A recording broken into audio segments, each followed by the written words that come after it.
হাতে আর মাত্র কটা দিন, তারপরই আবারও ভোট পরীক্ষা।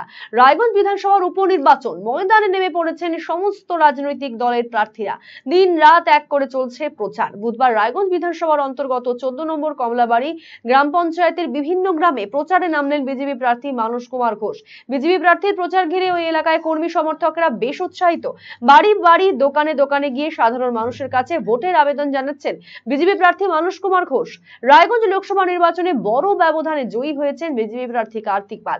বিধানসভা উপনির্বাচনেও সেই ধারা বজায় থাকবে বলে আত্মবিশ্বাসী মানস কুমার ঘোষ।